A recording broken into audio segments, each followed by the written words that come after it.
महाराज जी, मेरे जीवन में अकाल मृत्यु अथवा आत्मा का योग है। किसने कहा? विचार आते हैं। विचार आता है, उसे काट दो। देवी देवताओं के प्रति बहुत बुरे विचारों ने मेरा जीवन बर्बाद कर दिया। ओवर थिंकिंग, भूतकाल के नकारात्मक। आज हमारी बात तुम सुनो, हमारी बात मानोगे? कोई अकाल मृत्यु नहीं है।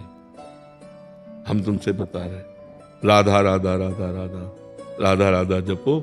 जब मन गंदी बात सोचे उसी समय राधा राधा राधा, उसकी बात सुनो मत। मन एक पागल आदमी है, तुम मन नहीं हो। मन तुम्हारा एक अंग है।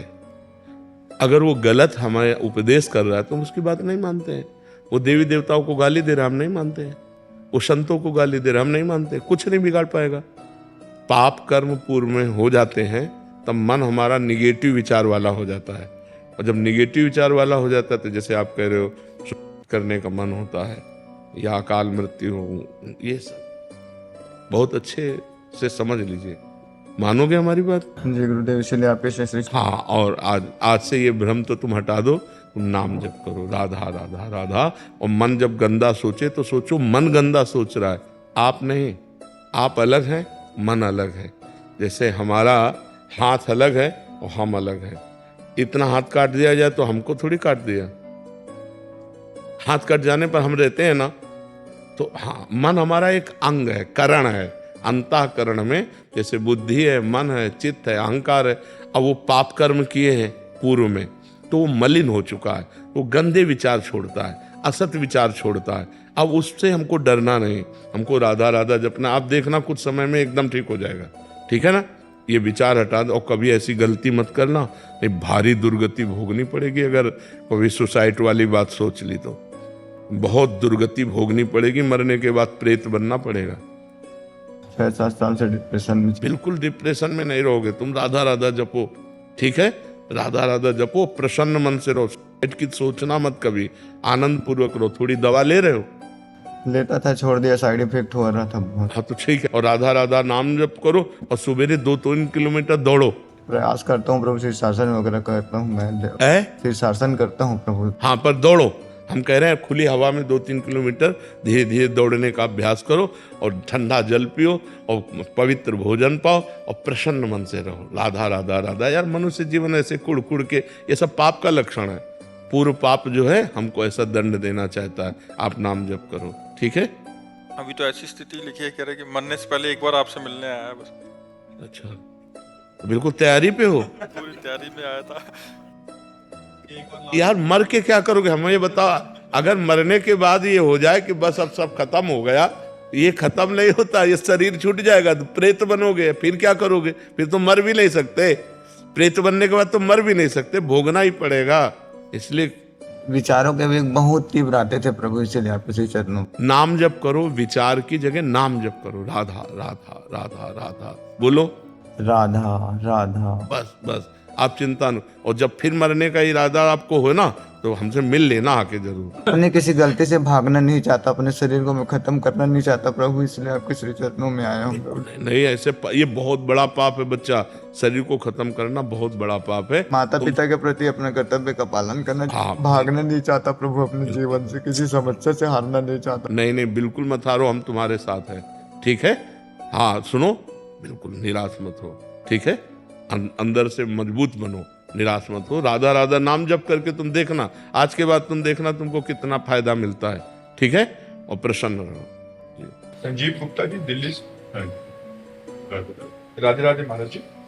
प्रभु, कुछ भी कर लूं, पालूं, मन कुछ अधूरा अधूरा सा महसूस करता है। इस समय सवाल पूछते समय भी ऐसा लग रहा है कि पूछ पाऊंगा कि नहीं। संपूर्णता कैसे महसूस होगी महाराज? जब तक गोस्वामी तुलसीदास जी ने एक दोहे में लिखा, तब लगी कुशल न जीव कहूं, सपने हूं मन विश्राम। जब लगी भजत न राम कहूं, शोक धाम तज काम। समस्त शोकों को प्रदान करने वाली कामनाओं का जब तक त्याग नहीं होगा और भगवान श्री राम का भजन नहीं होगा, गोस्वामी जी कहे, तब तक मन को पूर्णता, विश्राम या शांति प्राप्त नहीं होगी। क्योंकि यहाँ जो कुछ भी है वो सब नाशवान है और छूटने वाला है। बड़ा भय लगता है, नहीं? बड़ी मेहनत की कमाई से घर बनाया, बड़ा मेहनत करके सब सजाया, रिश्ते नाते संबंध सब, और 1 मिनट में शरीर छूटा कि सब छूट गया। दोबारा जिंदगी में कभी आप बैंक से 1 रुपया नहीं निकाल सकते। मर गए तो दूसरी योनि में गए तो अपने पैसे नहीं निकाल सकते आप आकर। पिछले जन्म में आप क्या थे कुछ पता है? बड़ा धोखे का जीवन है। यदि भगवान का भजन नहीं हुआ तो हमारा मन पूर्णता को प्राप्त नहीं होगा, शांति को प्राप्त नहीं होगा। आपका पवित्र हृदय है, इसलिए आपको ऐसा अनुभव होता है कि यार अभी जो चाहिए वो नहीं मिला। जो चाहिए वो परमात्मा है। जब तक उससे हम चित्त नहीं जोड़ेंगे, मन नहीं जोड़ेंगे, तब तक निर्भय नहीं हो पाएंगे, निश्चिंत नहीं हो पाएंगे, निशोक नहीं हो पाएंगे। इसलिए नाम जप करो। जो खान पान है उसे पवित्र रखो, आचरण पवित्र रखो, नाम जप करो, शांति मिलना शुरू हो जाएगी। भगवान के नाम में अपार सामर्थ्य है, सब सुख विराजमान है, सब ज्ञान विराजमान है, सारी पवित्रता विराजमान है। भगवान का नाम अविनाशी चिदानंद सुख प्रदान करता है, इसलिए खूब नाम जप करो। शैलेंद्र जी राजस्थान से। श्री हरिवंश महाराज जी, महाराज जी आप कह रहे हैं कि एक सत्संग में आपके सुना था कि जो 1 करोड़ और 13 करोड़ का क्रम था वो सुना, और एक में सुना कि यदि हम अपने मन में राधा नाम लिखें, उसे पढ़ें, अंदर बोलें और सुने तो ये 1000 बार राधा नाम बोलने के बराबर है। तो महाराज जी इस संख्या से हम क्या 1 करोड़ तक पहुंच जाएं? बहुत अच्छी बात है, आप प्रयास करके देखो, बहुत उत्तम बात है। ये तो घाटे का सौदा थोड़ी है, जितना करोगे उतना ही आपको लाभ मिलता चला जाएगा। पर लिख करके बार बार नाम, इसमें मन कम लगता है, थोड़ी देर लगेगा फिर भाग जाएगा, फिर आए। हाँ, इसमें कम लगता है, पर यदि इसे बार बार हटाकर लगाते रहोगे तो अगर 5-5 सेकंड ही लगता रहा तो हम काफी धनी हो जाएंगे। नाम रूपी धन हमारे पास काफी एकत्रित हो जाएगा। प्रयासरत रहो, प्रयास करते रहो, नहीं? हाँ, प्रयास करते रहो। फिर ये अभ्यास में जब आ जाएगा ना तो 5-7 सेकंड नहीं, हर समय। फिर वो बिना लिखे कोई मंत्र जाने ही नहीं देगा, वो पहले लिखेगा, हर मंत्र को लिखेगा, हर नाम को। ये बहुत बहुत पॉइंट की बात है, जो कोई समझ पावे कि अगर नाम जप करना है, मंत्र जप करना, अगर लिखते हुए नाम जप करो, जैसे राधा, वही देखा और वही सुना और वही अंदर से बोला, तो बहुत लाभ होगा। सैकड़ों माला चलाने का जो लाभ है ना, वो इसमें बहुत। यज्ञ 100 की और 1 माला जपा, राधा राधा राधा राधा राधा राधा, तो यज्ञानाम जप यज्ञोष्मी, ये श्रेष्ठ हो गई। और राधा राधा राधा राधा 100 माला जपी, ऐसे, ये उपांश कहते हैं। ये 100 माला और 1 माला हो गई। अंदर से अब जैसे जप रहे हैं, 1000 माला राधा राधा, 100 माला उपांश और 1 माला मानसिक। इतना बड़ा प्रभाव है मानसिक का। और मानसिक में कहीं लिखते हुए फिर क्या कहना है, तो थोड़ा थोड़ा अभ्यास अगर हम करें तो हम लिखने से ज्यादा धनी हो सकते हैं, नाम के धनी। और कहीं हमें चस्का लग गया मन को, तो फिर वो हर नाम लिख के ही देखेगा, हर नाम लिख के ही चलेगा। अभ्यास करो, बहुत अच्छी बात है। महाराज जी को पता कैसे लगेगा 1 करोड़ हो गया है संख्या हमारी? हमें लगता है कि जैसे हम भोजन पाते हैं और हम छक जाते हैं, हमें कोई दूसरा नहीं बताता। ऐसे यदि हम बिना गिनती के खूब नाम जप करें तो जब हमारा काम हो जाएगा, हमारे पाप नष्ट हो जाएंगे, तो भगवान का दर्शन हो जाएगा, आनंद प्राप्त हो जाएगा, हमारी कामनाएं पूर्ण होने लगेंगी। कोशिश कर सकते हैं कि महाराज जी आप गिनो, श्यामा जो गिने मैं गाऊं। ऐसे ही हम भी करते हैं हम भी नहीं गिनते, प्रभु के ऊपर छोड़ा कि गिनने का काम आप चलो, हम धुआंधार जपते हैं, है नहीं? हम जप रहे और गिनो आप, बस। ये 40-45 वर्ष हो गए इसी मार्ग में लगे, तो वो माला काउंटर की जरूरत नहीं पड़ती। नए आदमी को माला काउंटर जरूर पकड़ना चाहिए। ज़्यादा सिद्धगिरी दिखाने से जो हो रहा है वो भी छूट जाएगा, क्योंकि मन बहुत प्रपंची है ना, वो संसार में भाग करके जाएगा। अब जिसका अभ्यास बन गया है, अब जैसे श्वास लेना हमारा जीवन है, ऐसे भजन करना हमारा जीवन है।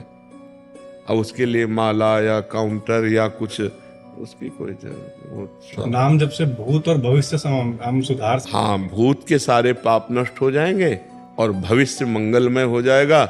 और अगर नाम जब सही ढंग से हो गया तो भूत भविष्य सब गायब हो जाएगा, भगवान की प्राप्ति हो जाएगी। वर्तमान कैसे सुधारें? यही सुधर रहा है ना, जब हम राधा राधा बोल रहे हैं ना, तो वर्तमान भी हमारा सुधर रहा है, क्योंकि इस समय हम नाम जप कर रहे हैं ना, गलत आचरण तो नहीं कर रहे, तो वर्तमान हमारा सुधर रहा है। और इसी नाम जप से पूर्व के किए हुए पाप नष्ट हो जाएंगे तो भूत पवित्र हो गया। और नाम जप वर्तमान में करते चले जा रहे हैं तो हमारा जो भविष्य है ना वो बड़ा मंगलमय हो जाएगा, बड़ा आनंद में। कोई स्तुति स्रोत के चालीसा की आवश्यकता नहीं। अगर करे तो कोई बुरी बात नहीं है, ना करे तो जरूरी नहीं है। हाँ बिल्कुल, वर्तमान में बस नाम जप करता चला जाए। जय प्रकाश पांडे जी, बलिया से। राधे राधे। राधे राधे महाराज जी। महाराज जी, क्या गुरु के भाव देश में होने वाले लीला चिंतन में ही शिष्य का प्रवेश होता है, अथवा शिष्य और गुरु दोनों का लीला चिंतन भिन्न भिन्न होता है? नहीं, जो मंत्र मिलता है, जो उपासना मिलती है, वो एक ही इष्ट की तो होती है। जो जिस इष्ट में गुरु जी रमण कर रहे हैं वही मंत्र और उपासना इष्ट देव शिष्य को देते हैं। अब शिष्य की क्षमता के अनुसार है, शिष्य कितना भजन करता है, कितना इष्ट प्रेम प्राप्त कर चुका है। अगर गुरु के समान इष्ट प्रेम प्राप्त हो गया है तो गुरु के समान वो भाव देह प्राप्त करके अपने इष्ट की सेवा में लीला में रहेगा। और अगर अब अभी नहीं है तो केवल लीला चिंतन करने की चेष्टा करेगा, लीला गायन करेगा, लीला श्रवण करेगा, लीला चिंतन करेगा। लेकिन गुरु की तरह भाव देह से युक्त, जैसे तुम्हारे सामने बैठे हमें, तो अगर हमें कोई स्थिति प्राप्त है तो ये बात शरीर ऐसे चेष्टा कर रहा है लेकिन भाव देह में सहचरी स्वरूप से प्रिया प्रीतम के समीप है। अब इस बात को कैसे जाना जाएगा? तो वो स्थिति अगर शिष्य की है तो जहाँ गुरु है वहीं वो पहुँच जाएगा, उसमें अंतराय नहीं है। अब गुरु और शिष्य का मन एक हो गया तभी तो पूर्णता होगी। जब गुरु शिष्य का मन, तो गुरु के मन में स्फुरित हो रहा है कि श्री जी इस समय वन विहार कर रहे हैं, तो शिष्य के हृदय में स्फुरित होने लगा श्री जी वन विहार कर रहे हैं। शिष्य कोई पद गा रहा है, मन एक है, गुरु जी उसी लीला में डूब गए। गुरु जी कोई पद गा रहे, शिष्य उसी लीला में डूब, क्योंकि शिष्य और गुरु कहने को दो हैं, अब एक मन वाले हो गए।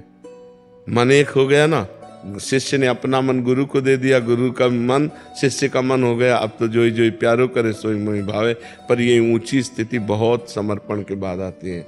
अभी अपने को गुरु मंत्र, नाम, वाणी जी का पाठ, ठाकुर सेवा की चिंता, इस समय में ठाकुर जी को जगाना है, इस समय ठाकुर जी को भोग लगाना है, इस समय ठाकुर जी की आरती करनी, ठाकुर जी को ऐसे, ये चिंता, ये हमारे अंदर चिंता होनी चाहिए। ठाकुर सेवा की चिंतन, नाम का गायन, वाणी जी का, लीला का, जहाँ तक भाव बने तब बने, नहीं तो नाम वाणी में लगा रहे तो लीला चिंतन प्रारंभ हो जाता है।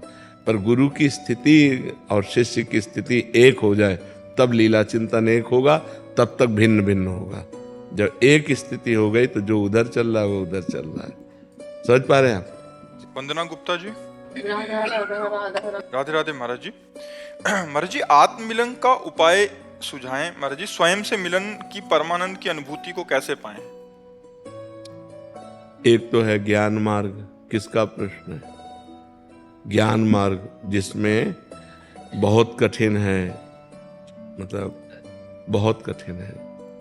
लोक परलोक के समस्त भोगों से वैराग्य, सत असत का विवेक, इंद्रिय विजयी, मन विजयी, तितिक्षाशील, बहुत कष्ट सहने वाला और श्रद्धापूर्ण शास्त्र गुरु में, और समाधान चित्त का परमात्मा के चिंतन में निरंतर मुमुक्षुता, अब मुझे मुक्त होना है। तो लोक परलोक के भोगों से वैराग्य नहीं है, सत असत का ज्ञान नहीं है, इंद्रिय विजयी नहीं हो, मन विजयी नहीं हो, तितिक्षा सहनशील नहीं हो, चित्त निरंतर चिंतन में नहीं रहता, तो ज्ञान मार्ग में तो चलना कठिन है। अब रह गई भक्ति मार्ग की बात, तो अपनी आत्मा को हम भगवान मानते हैं, क्योंकि भगवान ही तो आत्मा रूप में है। अब हम उनकी आराधना शुरू करते हैं, उनका नाम जप करते हैं, उनका लीला गायन करते हैं, उनको भोग लगाते हैं, उनकी आरती उतारते हैं। वो हम अपनी आत्मा की आरती उतार रहे हैं। आत्मा हरिवंश प्रगट परमानंद, हमारी आत्मा है, हा हरि रा राधा वा वृंदावन सा सहचरी, आत्मा हरिवंश प्रगट परमानंद, श्री हरिवंश प्रमाण मनम। मेरी आत्मा ही प्रगट रूप में आराध्य देव के रूप में है। यदि हम उनकी आराधना करें तो आराध्य देव के मिलन का मतलब है आत्म मिलन। मम दर्शन फल परम अनुपा, जीव पाव निज सहज स्वरूपा। जीव अपने सहज स्वरूप को मतलब आत्म मिलन हो जाता है यदि हम भगवान का साक्षात्कार कर लें। तो भगवान के साक्षात्कार के लिए साधन करो, भगवान की लीला कथा सुनो, भगवान का नाम जप करो, भगवान की सेवा करो, भगवान के भक्तों का सत्संग सुनो, तो हमारी भक्ति बढ़े। और जब जैसे जैसे भक्ति बढ़ेगी वैसे वैसे दोष दुर्गुण नष्ट होंगे, हमारे हृदय में प्रेम प्रकट होगा, और जहाँ प्रेम प्रकट हुआ भगवान का मिलन हो जाएगा। बिना प्रेम के भगवान का साक्षात्कार नहीं होता। जी। साहिल कौशिक जी लुधियाना से। श्री हरिवंश। श्री हरिवंश महाराज जी निरंतर नाम जप करने की कोशिश करता हूँ, परंतु संसार में रहने के कारण जब कोई कुछ भी संसारिक बात पूछता है तो उसकी बात का उत्तर देते वक्त नाम छूट जाता है, जिससे मन में नाम जप छूटने का बहुत शौक होता है। ऐसा लगता है कि कोई बहुत बड़ी चीज छोड़ दी, कुछ समय के लिए मन भी जलन पैदा करता है। हाँ, बहुत सुंदर बात है।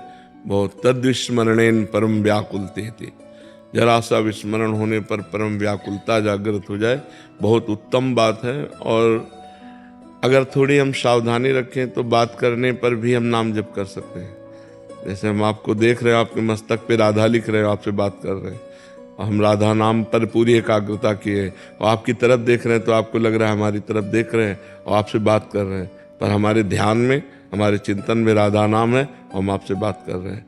ये अभ्यास किया जाता है कि उसके मुख पर, उसके मस्तक पर राधा नाम लिख रहे, बड़े गंभीर एकाग्रता पूर्वक उत्तर दे रहे, अधिक सामने वाले को बोलने देते हैं, अपने कम शब्दों में बोलते हैं और नाम चलाते हैं। ऐसा अभ्यास करो। बकाया बहुत अच्छी बात है कि नाम छूटने पर व्याकुलता पैदा हो, जलन पैदा हो कि हम ऐसा क्यों कर रहे हैं। इससे बढ़कर कोई लाभ तो है नहीं, नाम से बढ़कर। नाम अगर छूट गया तो बहुत बड़ी हानि हो रही है। पता नहीं जीवन की श्वासें कितनी हैं, हर श्वास में नाम ले तो भगवत प्राप्ति हो जाती है। तो ये जरूर है कि अभ्यास करें तो हम बातचीत करते हुए भी नाम का चिंतन कर सकते हैं। जब तो नहीं हो सकता क्योंकि वाणी बातचीत में लगी है, ध्यान हो सकता है।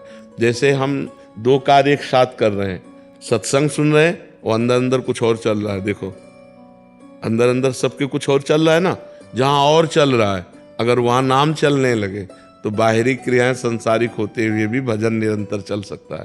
तो अभ्यास करो, अभ्यास दृढ़ करो। केश शर्मा जी। राधे राधे महाराज जी आप कह रहे हैं कि हनुमान जी की प्रेरणा से इन्होंने एक घोटाले को उजागर किया था, फिर कोई घोटाले को उजागर किया था, फिर जिनके साथ ऐसा हुआ तो वो इनके पीछे पड़ गए। तो कह रहे हैं कि अभी हनुमान जी इनकी सहायता क्यों नहीं कर रहे। हनुमान जी राम काज करते हैं। पहली बात तो समझ लो कि उनको राम काज करने से एक सेकंड भी कहीं अलग भाव नहीं। अगर आप राम काज कर रहे हो तब तो हनुमान जी सहयोग करेंगे, अगर स्वार्थ कार्य कर रहे हो तो हनुमान जी सहयोग नहीं करेंगे। 17 लाख लोगों को पैसा उनका वापस मिला। हाँ महाराज जी, मेरी एक शिकायत करने से। और हनुमान जी महाराज तो सर्वव्यापी हैं, और वो जानते हैं। लेकिन एक चीज तो आपको ध्यान रखना पड़ेगा कि हनुमान जी ऐसी छोटी छोटी सांसारिक बातों को नहीं देखते। आप पहले समझो कितने बड़े महान हैं, वो राम जी की भक्ति में लगे। अब आपने परोपकार किया, आपका कर्म सत्य है, ये कर्म आपकी सहायता करेगा, आप डर क्यों रहे हो। एक बार तो गोली चलाई थी पर वो चली नहीं, बस बच गया। ये हनुमान जी ने नहीं बचाया, ये हनुमान जी ने नहीं बचाया। किसने बचाया? बचाया किसने? किसने बचाया? भाई हनुमान जी कृपालु हैं, कृपा भी करते हैं। हम हनुमान जी की तरफ लेके बात नहीं कर रहे, हम तुम्हारे कर्म की तरफ बात कर रहे। आपने सैकड़ों लोगों को सुख दिया, वो सत्य कर्म है, वो सत्य कर्म आपकी रक्षा करेगा। धर्मो रक्षते रक्षिता। आप भयभीत मत होइएगा। मरना तो एक बार है ना, मरोगे तो है ही है ना, फिर डर काहे को रहे हो? काहे को? हम तुम्हें पक्की बात कह रहे, अगर गोली लगनी है तो तुम्हारे हाथ से तुम्हारी गोली लग जाएगी, और अगर नहीं लगनी है तो चाहे पूरा फोर्स खड़ा हो जाए तुम्हारी एक खरोच नहीं आएगी। उसका विधान बहुत बड़ा होता है। महाभारत युद्ध हुआ, टिटिहरी समझते हो ना, टिटिहरी एक पक्षी होता है जो ऊपर पैर करके सोता है, टी टी टी ऐसे उड़ता है, ऐसे करते हुए। उसके 2 अंडे रखे थे। उसको पूर्व जीवन के संस्कार से भगवान की याद आ गई और कहा, भगवान ये 18 अक्षौणी सेना है, जब मरेगी तो मेरे अंडे तो पिस ही जाएंगे, भगवान आप ही रक्षा कर सकते हो। तो एक विशाल हाथी का घंटा टूट के गिर गया। 18 अक्षौणी सेना का हिसाब हो गया, लेकिन अंडे नहीं टूटे। वो रक्षा करने वाला है। हमें क्या, अगर हम गलत हैं तो हमें डरना चाहिए नहीं, हमें ये चिंता नहीं करनी चाहिए कि हनुमान जी रक्षा करेंगे कि नहीं करेंगे। हमने सत कार्य किया है, असत्य नहीं किया, सैकड़ों को सुख पहुंचाया है। अगर हम सत्य पे हैं तो हमें डरना नहीं है। डराया जाएगा, भय आपको दिया जाएगा, लेकिन आप भयभीत मत होइएगा। कोई आपका बाल बांका नहीं कर सकता, क्योंकि आपने सत्य कार्य किया है। यदि अपने स्वार्थ का कार्य करते, आप बेईमानी करते, तो फिर डरने का विषय था कि कर्म गलत बन गया, वो आपको डराएगा, आपको दुख दे सकता है। लेकिन आपका कर्म बहुत परोपकार का हुआ। आप जैसा बता रहे हैं कि सैकड़ों लोगों को सुख मिला, इसलिए आप चिंता मत कीजिए। नमन गर्ग जी, चंडीगढ़ से। राधे राधे महाराज जी। राधे राधे महाराज जी। महाराज जी, भगवत प्राप्ति के मार्ग पर चलने पर क्या संकेत मिलेगा जिससे हमें समझ आ सके कि हम सही मार्ग पर हैं? महाराज जी, ममता रहित, कामना रहित, वासना रहित, भगवान की स्मृति में निरंतरता, थोड़ा भी स्मरण छूटने पर व्याकुलता, हर समय भगवत चिंतन की भूख, ये सब बढ़ जाते हैं। किसी से ममता नहीं रहती। विनिवृत्त कामा, कामनाएं शांत होने लगती है। हृदय में एक अव्यक्त आह्लाद होता है। आह्लाद के साथ एक उदासीनता भी होती है। अंदर आह्लाद है, लेकिन बाहर कहीं मन नहीं लग रहा, कुछ अच्छा नहीं लग रहा। मन को दिखाओ कि क्या तुम्हें पसंद है, कुछ पसंद नहीं। भगवत चिंतन की एक तार वृत्ति, जागरण करने की प्रबल लालसा, भजन न छूट जाए, भजन न छूट जाए, तो समझ लो कि हम भगवत मार्ग में चल रहे हैं। और जब भोगों का चिंतन, भोगने की लालसा, मान प्रतिष्ठा, रुपया पैसा, तो समझ लो कि भगवत मार्ग में बाधा पड़ गई, हमारा भगवत मार्ग बाधित हो रहा है। अगर भगवान के मार्ग में हम सही चल रहे हैं तो ये उसकी पहचान है कि हमारी कहीं ममता नहीं रह जाएगी। अद्वेष्टा सर्वभूतानां मैत्रः करुण एव च निर्ममो निरहंकारा शम दुखा सुखा समी। वो शम में भगवान को देखने लगेगा, किसी के दोष दर्शन नहीं करेगा, सबसे दया करुणा का भाव करेगा, पर दया करके अहंकार नहीं करेगा, करुणा करके किसी से ममता नहीं करेगा।